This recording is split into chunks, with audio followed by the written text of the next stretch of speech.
Gracias a todas las personas que se empiezan a conectar a esta hora con nosotros.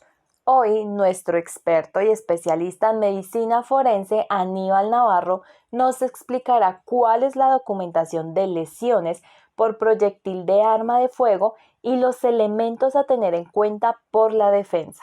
Recuerden que si tienen alguna pregunta, pueden escribirla a través del chat y haremos otro espacio para responderlas. Hola, bienvenidos a esta charla sobre la documentación de las lesiones por proyectil de arma de fuego. Sé que esto les va a ser de mucha importancia para sus casos desde la defensa, para verificar si la información que tienen es de buena calidad o no, si quedó registrado esos puntos que son mínimos que se deben de hacer y registrar durante el proceso de necropsia, o la documentación de estas lesiones. Vamos a ver qué variante se toma cuando la persona está viva y qué se puede preguntar.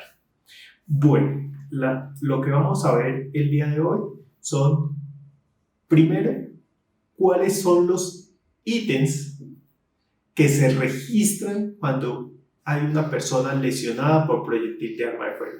Vamos a hacer mayor énfasis en cadáveres, que es donde se cumplen con cada uno de estos puntos. ¿Listo? ¿Mediante qué medios se documentan los hallazgos? La importancia de la sobrevida después de las lesiones. ¿Ah?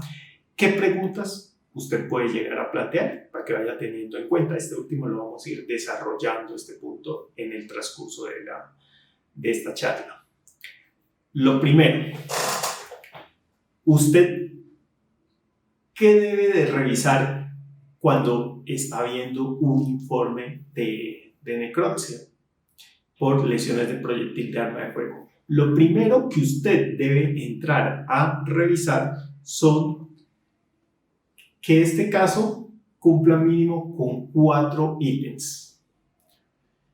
Ya los vamos a ver en detalle, pero los 4 son orificio de entrada, orificio de salida, las lesiones y la trayectoria. Entonces, en el orificio de entrada, como su nombre lo indica, por donde entró ese proyectil, lo primero es en la piel, en qué lugar está localizado, ¿listo? ¿Cuál es su forma? Su tamaño. Y aquí, ¿por qué es importante? Un proyectil puede entrar totalmente perpendicular, golpea de esta manera en la piel e ingresa, o puede entrar de lado y puede quedar un orificio mucho más grande. Entonces, eso es importante tenerlo en cuenta. O puede entrar de esta manera. ¿Listo? Ir pegando de lado. Entonces, nos va a quedar unos registros en la piel para tener en cuenta. Eso sí, golpea en la piel, pero podemos tener que el orificio de entrada de un proyectil de arma de fuego se encuentra en un orificio natural. Por ejemplo, la boca, los orificios nasales, los conductos auditivos externos, el ano o la vagina. ¿Que es poco frecuente encontrarlos? Sí. ¿Qué puede suceder? Sí. Si una persona se encuentra en un momento bostezando y le pegan un tiro, básicamente entra a la boca, colapsa y va a haber, no va a haber registro en la parte externa. Entonces todo eso hay que tenerlo en cuenta. Porque hay veces que entran y nos preguntan, no pudo suceder, ¿quién va a estar con la boca abierta en un tiroteo? Ese pudo haber gritado, puede que sí, puede que suceda, y he escuchado casos de mis colegas muy cercanos, personas muy serias que dicen, oye, tuve un caso, y este es particular, de un niño, esto sucede en Nariño, uno de mis profesores nos contaba, Llegó, no se sabía qué había sucedido, el único contexto era que había un tiroteo en la calle, la mamá cerró las ventanas, las puertas, cuando regresó a ver el niño estaba muerto. Llegó a la sala de necropsias, no había trauma, nada. Cuando estábamos haciendo la necropsia solo encontramos una pequeña área quemada en la nariz, ya en la parte interna del cuerpo estaba alojado el proyectil de arma de fuego. También este tipo de cosas puede suceder por vagina, pueden ingresar proyectiles.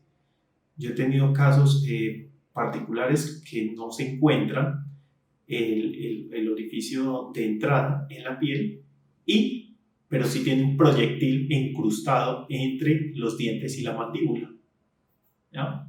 Entonces, estaba gritando en ese momento, ¿ya? Estaba bostezando y le pegaron ese tiro. Son cosas que uno debe tener en cuenta. Son raras, pero suceden. ¿Listo? Poco probables, pero se dan. Bueno, entonces, usted debe entrar a verificar que esté descrito el orificio de entrada y eso se marca como 1.1 si es un único proyectil. Si tenemos 2, 3, 4, ¿cómo se marca? 2.1, para el tercer proyectil 3.1, para el cuarto 4.1 y así sucesivamente. ¿Cuántos proyectiles? Los que tenga.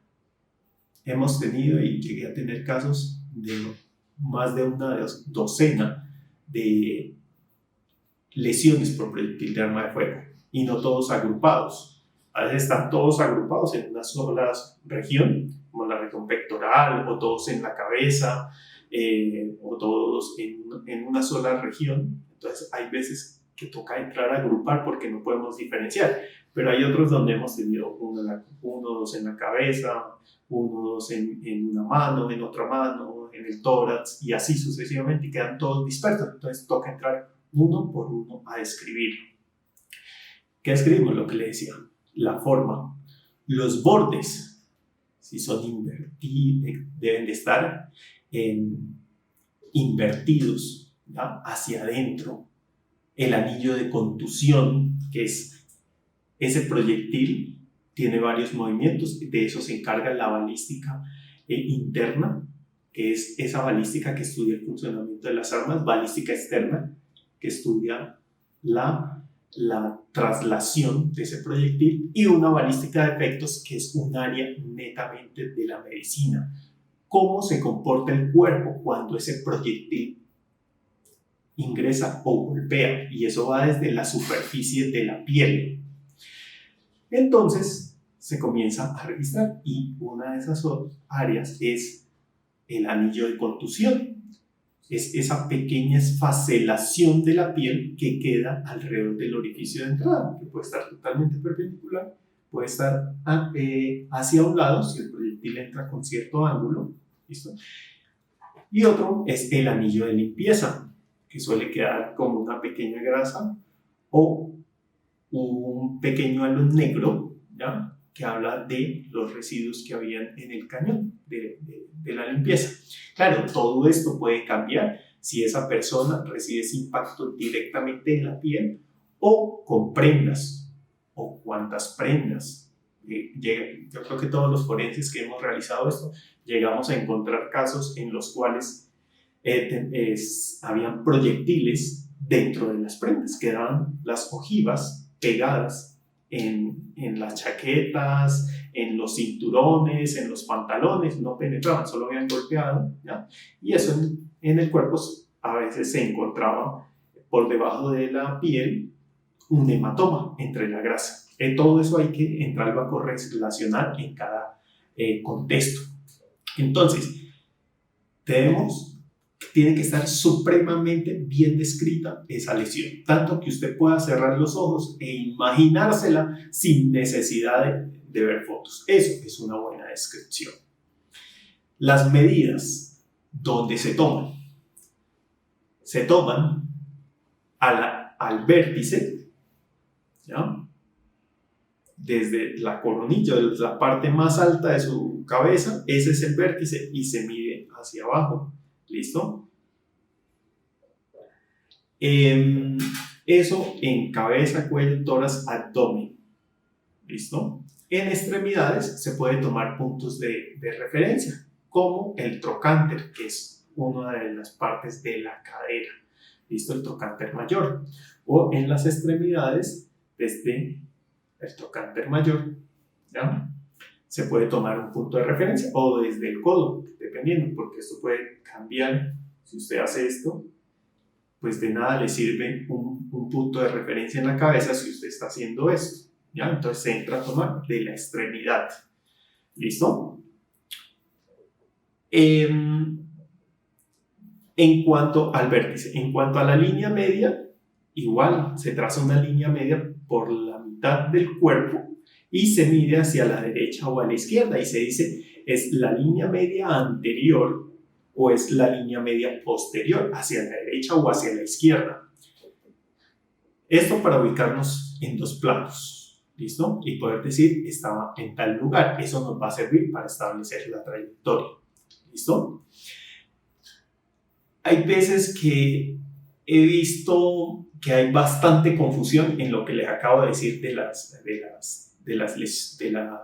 lesiones y su ubicación. Hace poco leía de un caso que decía orificio de entrada a 10 centímetros de la línea media posterior hacia la derecha, orificio de salida a 2 centímetros de la línea media posterior, ¿listo? Hacia la derecha. Quiere decir que aquí había 10 y aquí había 2 por donde salió. Planteaba como en el fallo, como según la teoría de tal persona, sería imposible que se dé en sentido contrario. No es imposible, simplemente son mediciones. Lo que establece por dónde entró y por dónde salió son las características del orificio, no las medidas. Eso debemos de tener extremadamente claro. Son medidas. El tiro puede entrar aquí, puede salir acá, o puede entrar aquí, puede salir acá. O hay veces que se ha pensado que si el tiro entra aquí, tiene que salir acá, ya en línea recta. Y no es así. Los tiros dentro del cuerpo pueden rebotar. Los he tenido, los he visto y los he documentado.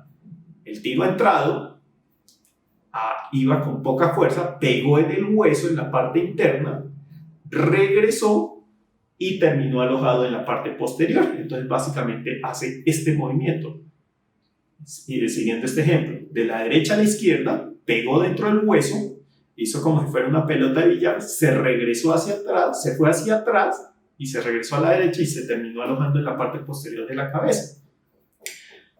Eso lo hemos visto y lo hemos vivido en los casos o en otros casos que se utilizan proyectiles encamisados o blindados que le llaman.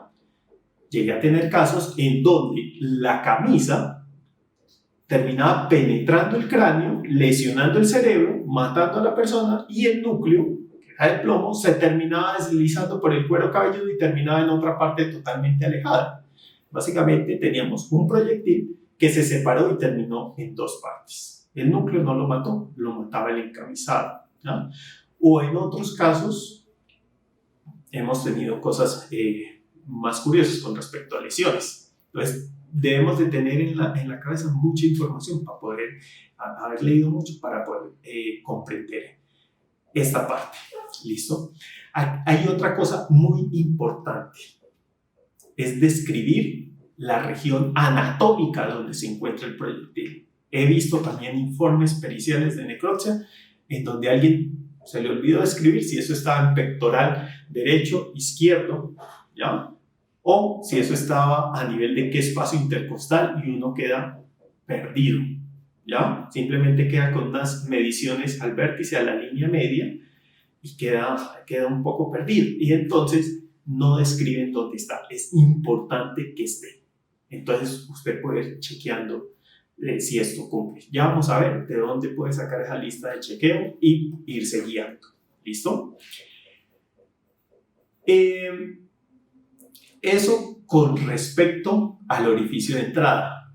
Y pregunta, ¿y qué mide en el orificio de salida?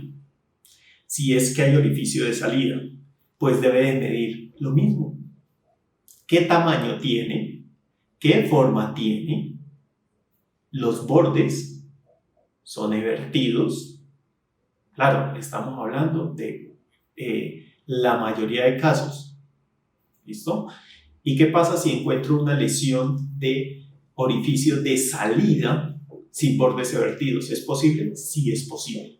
Se llaman orificios de salida atípicos, donde el proyectil va cruzando, sale por este lado y no queda la piel hacia afuera, sino que queda a ras. ¿Listo? Y en muchas ocasiones se confunde con orificio de entrada. Lo llegué a tener, lo llegué a ver, fue un poco difícil diferenciar cuál era la entrada. ¿Qué había pasado con este sujeto? Estaba contra el piso y alguien desde arriba le apuntó, le disparó, y como él estaba contra el piso, ese proyectil pues no hizo en la piel de la espalda este movimiento, sino que estaba en el piso y pegó, salió el proyectil y quedó como si hubiera entrado, porque había algo que estaba haciendo presión. Entonces, difícil. ¿Cómo seguía uno ahí? Toca entrar a mirar, uno, prendas, llamar a que se tomen muestras para residuos de disparo, ¿listo? Y examinar el hueso. El hueso es algo que en lesiones por proyectil de arma de fuego le da una cantidad de información bárbara. No es fácil de leer, no es fácil de comprender, pero le puede ayudar a aclarar situaciones como si fue proyectil de arma de fuego de alta velocidad o de baja velocidad, ¿ya? ¿Cuál fue el primer disparo? Un segundo disparo. Hemos tenido casos donde se habla, por un lado, es que un sujeto que le disparaba tenía un revólver calibre 38 y otro sujeto tenía una 9 milímetros y los dos le estaban disparando, o en otros casos es que el amigo estaba ahí y tenía una 9 milímetros y este se metió a detener la pelea y resultó muerto, ¿ya? Y tienen a veces lesiones en el mismo sitio anatómico y toca aclarar cuál fue primero y si ese primer disparo era decisivo o si los dos podían llegar a tener el mismo peso para terminar en la muerte. Entonces se puede llegar a hacer eso. ¿Listo? No es fácil, son casos complejos, pero dependiendo del contexto y de cada caso se puede investigar. ¿Listo? Entonces, en el orificio de salida se describe lo mismo. Al vértice, a la línea media, ¿listo? El detalle de la lesión y una cosa, y si no hay orificio de salida, pues nos toca describir dónde se encuentra alojado ese proyectil, ¿listo? Y nos toca decir la estructura anatómica en la que se encuentra. Por ejemplo, la lesión que les decía, entró por aquí, pegó en el cráneo, rebotó y se alojó en la parte posterior, ¿listo? Entonces, ¿qué tengo que hacer? Describir todo eso. Entró, pegó, rebotó, se alojó ¿dónde? En el cerebelo, en el lado derecho, a tantos centímetros del vértice y de la línea media. ¿Listo? Para poder decir, ese caso que les planteo tiene una trayectoria en dos sentidos. Toca describirla completa de qué es lo que sucede. ¿Listo? O en otros casos podemos tener orificio de entrada, orificio de salida, nuevamente de entrada al cuerpo y nuevamente de salida en el cuerpo, o inclusive otra vez entrada, dependiendo de las estructuras anatómicas que estemos hablando. ¿Listo? Todo eso, cada caso, esto lo que les estoy hablando, lo he tratado de comprimir mucha información en muy poco tiempo, pero todo eso lo podemos encontrar. Ahora detengámonos y hagamos una pausa y tratemos de entender, les voy a explicar muy sencillo lo que son los residuos macroscópicos de disparo. ¿Listo? Los residuos macroscópicos de disparo son de dos tipos. Tenemos tatuaje y ahumamiento. Para el tatuaje les voy a mostrar unas imágenes para que se hagan una idea. El tatuaje es esas partículas de pólvora que van viajando desde la boca del cañón y terminan impactando la piel e incrustándose en la piel, y es pólvora no deflagrada.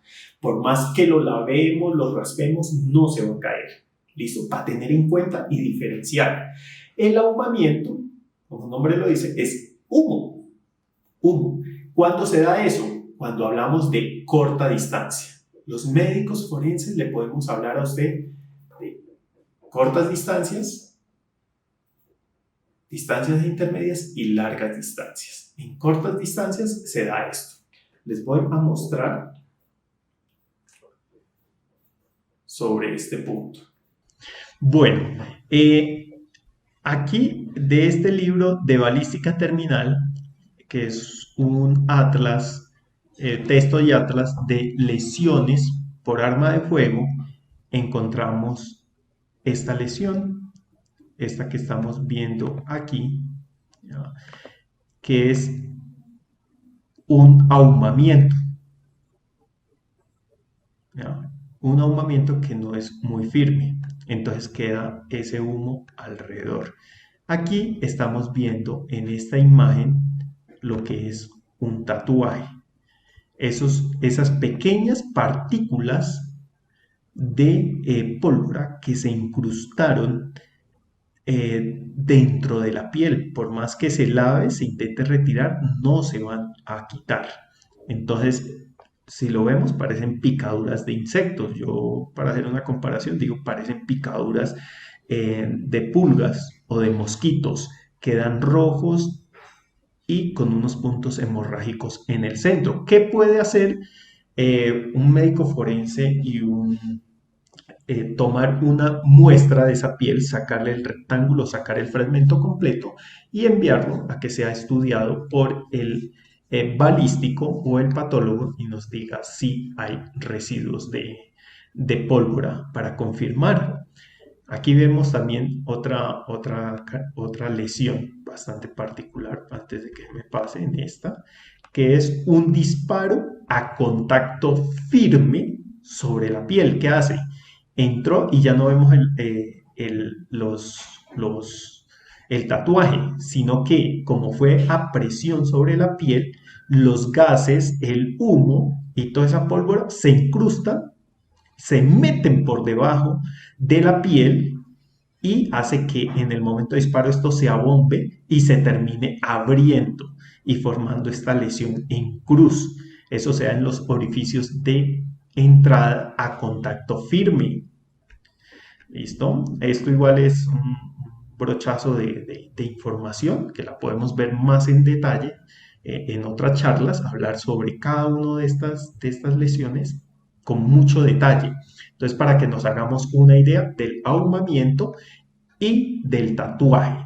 Estas son lesiones y que usted describe sin ayuda de ningún equipo especial o sin ayuda de pruebas químicas. Esto se hace a simple ojo. Por eso se llaman residuos macroscópicos, o sea que usted los puede observar a simple vista. Su interpretación también depende de todo un contexto. Todo lo que uno pueda ver en esto depende de un contexto y hay que interpretarlo. ¿Listo? Entonces, para tener en cuenta. Bueno, ustedes pueden ingresar a Google para buscar las guías y los reglamentos. Entonces pueden colocar medicina legal y aquí les aparece guías y protocolos donde pueden ingresar y aquí pueden desplegar las guías, manuales, protocolos, reglamentos, modelos y en este caso el que nos interesa es el de necropsia. Entonces tenemos guía de necropsias de procedimientos para la realización de necropsias médico-legales, segunda edición. Y en el índice, dependiendo del caso que tengan, para este caso nos interesa muertes debidas a lesiones por proyectil de arma de fuego, página 27. Y aquí van a poder encontrar qué es lo mínimo que se requiere en una descripción de un informe de necropsia o en la realización de una necropsia. Es el orificio de entrada, el orificio de salida, las lesiones y la trayectoria. Ya después viene la descripción de cada uno de sus apartes, ¿ya? La importancia y qué exámenes se pueden tomar y qué peritos se pueden consultar. Entonces, espero que consulten frecuentemente esta guía cuando tengan este tipo de casos. Bueno, entonces ya vimos orificios de entrada, orificios de salida. Esto, como les digo, a grandes rasgos porque tiene mucha información. Es un tema que hay que estudiarlo con mucho cuidado porque tenemos orificios de salida atípicos, orificios de entrada atípicos. ¿Listo? Vamos a ver lo que son las lesiones. Las lesiones dependen de cada órgano donde se haya lesionado. Entonces, el médico, ¿cuál es nuestra obligación? Describir desde la piel hasta donde se aloje o donde salga ese proyectil de arma de fuego. Entonces, vamos describiendo piel, grasa, músculos, órganos, otra vez hasta que sale músculos, grasa, piel, ¿listo? O donde se aloja. Y nos toca entrar a ser muy detallados, si está hemorrágico, si está pálido. Hemos tenido casos donde han muerto por algo diferente, un ahorcamiento, y después le han disparado o quieren hacer pasar esto como lesiones por proyectil de arma de fuego. Nos toca mirar si hay un túnel hemorrágico, si esa persona en el momento de esa lesión tenía signos de vida que se encuentran dentro del cuerpo, poder decir si tiene un túnel hemorrágico, no lo tiene, claro, va a depender de otras características, pero todo eso hay que tenerlo en cuenta. Entonces, a veces preguntan como, ¿esta lesión es fatal? ¿Asegura la muerte? Depende. Si estamos hablando del tronco encefálico, ¿ya?, que está ubicado y es uno de los centros supervitales del cuerpo, uno dice, en ese momento quedó desconectado, nada que hacer. Pero en otros casos nos consultan, ¿tiene una lesión en el corazón? ¿Inmovilizó? No. De hecho, yo podría recibir una lesión en el corazón y tener una conciencia de 10 a 15 segundos. Si esa lesión me frena totalmente el corazón, ¿listo? Podría estar consciente 10 a 15 segundos. O en otros casos, hemos visto casos de lesiones en el corazón, 1 día, 2 días, más tiempo. O a veces tiro en la cabeza que entra y sale.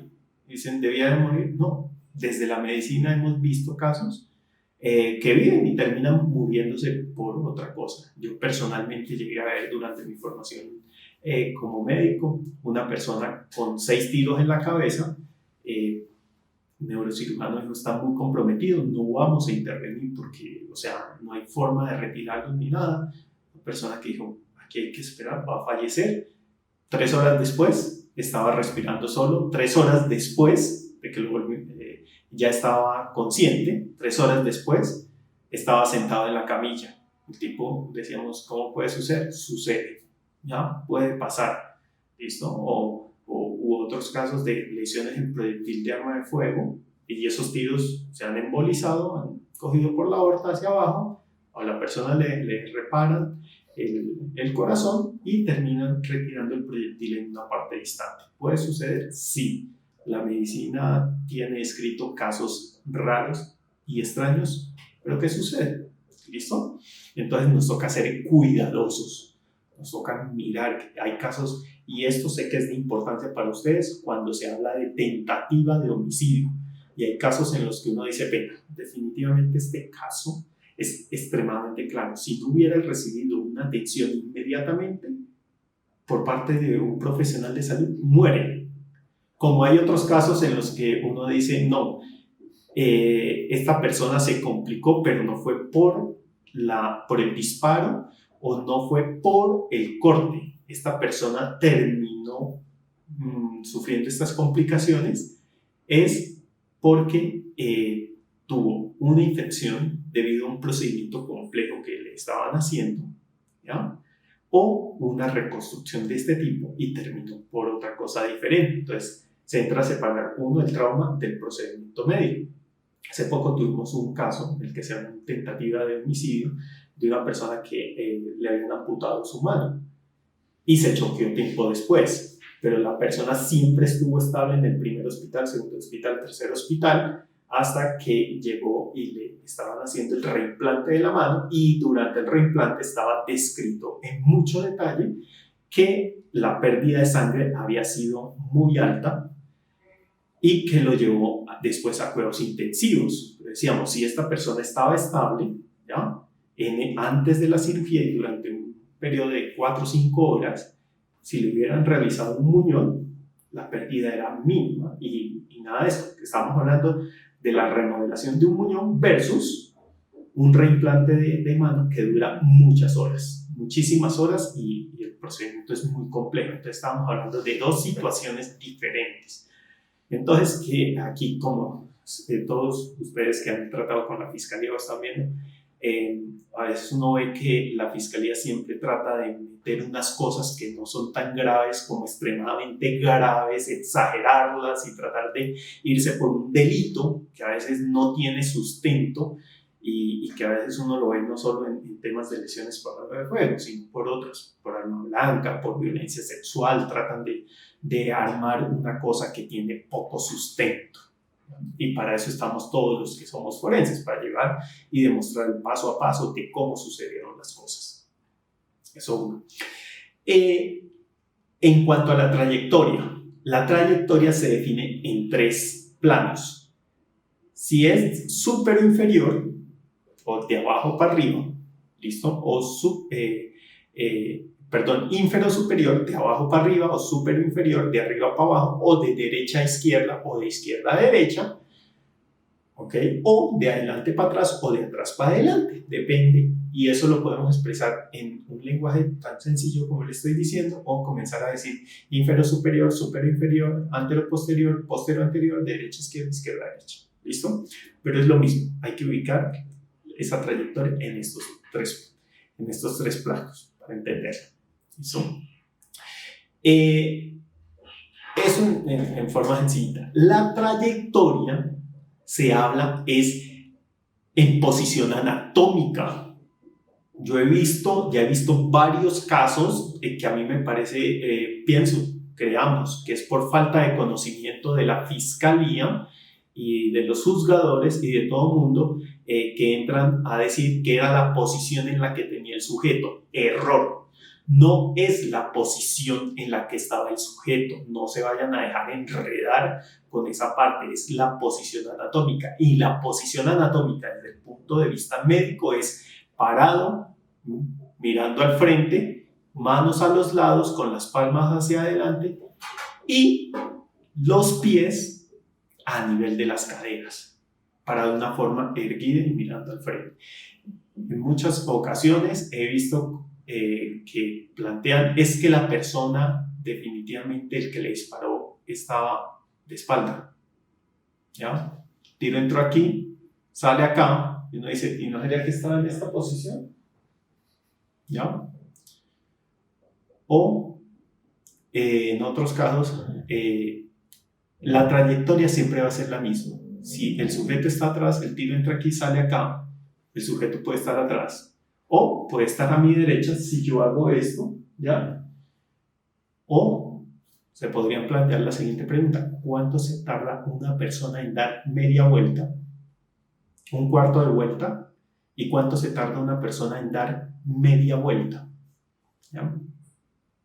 Eso más o menos corresponde al mismo tiempo en el que se demora una persona si tiene el dedo en el disparador, dentro del guardamonte, en disparar, o si lo tiene afuera, en introducir el dedo y disparar. Esas son variables que usted tiene que tener en cuenta, ¿ya? Si yo estoy de frente y me va a disparar y doy mi vuelta, ¿ya? Depende de si esa persona tenía el dedo afuera o no, ¿ya? Y si yo tengo la capacidad de la reacción para girarme, podría estar hablando de, oiga, me disparó por la espalda, cuando en realidad es de frente, y cuando la persona intentó dispararme, yo me di la vuelta. Un contexto totalmente diferente y que usted lo puede plantear. Claro, eso no es para todo caso, no lo vayan a plantear, tienen que ser circunstancias muy, muy muy puntuales, ¿ya? Pero es información que hay dentro de la literatura forense. Bueno, pregunta sobre ¿dónde encuentra esta información documentada? Uno, principal, informe pericial de necropsia. ¿Listo? Los 4 puntos: orificio de entrada, de salida, lesiones y trayectoria. Fotografías, video, ¿listo? Compare todo eso con los informes de balística. ¿Listo? Los informes de balística, cómo se hizo. Y aquí sean muy cuidadosos cuando uno trabaja esto.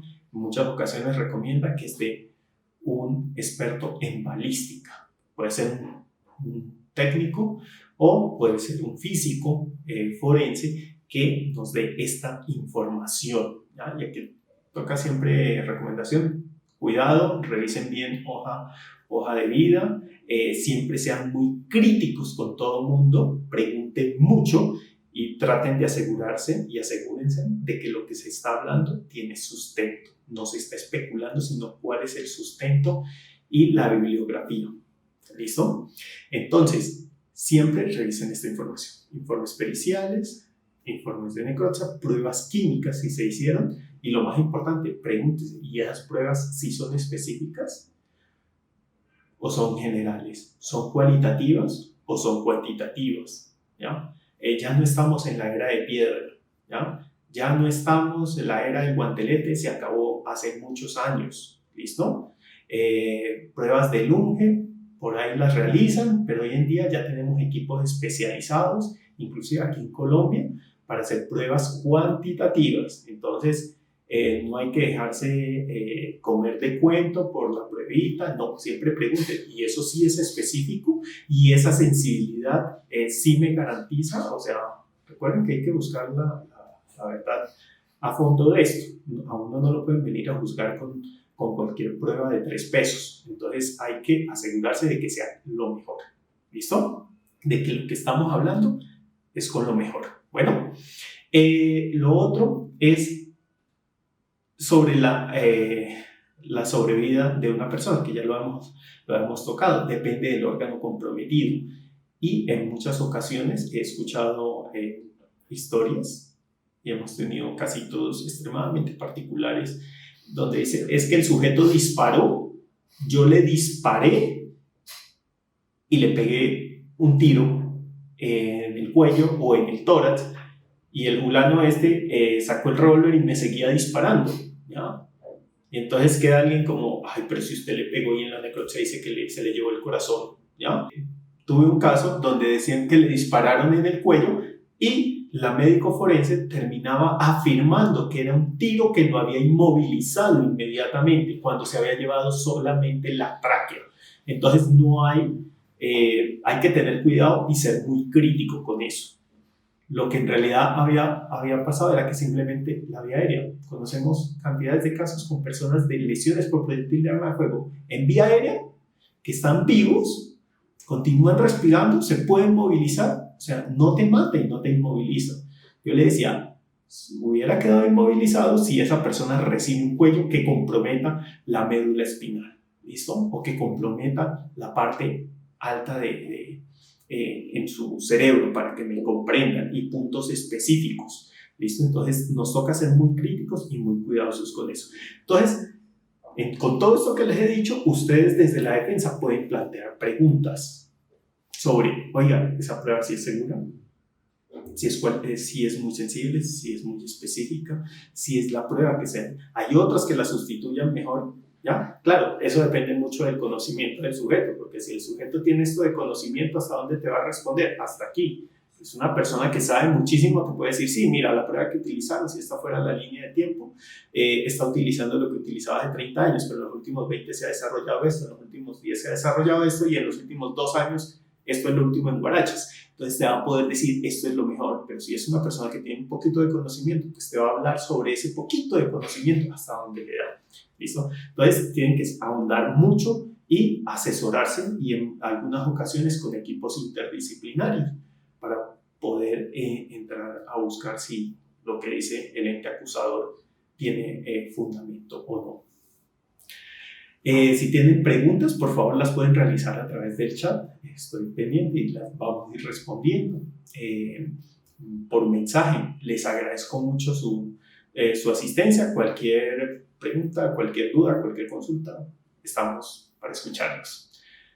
Se cuidan, que estén bien. Gracias nuevamente, doctor Aníbal, por estos espacios y gracias a ustedes por su asistencia. Recuerden que la invitación a nuestras conferencias gratuitas son todos los miércoles a las 5 p.m. Hasta pronto.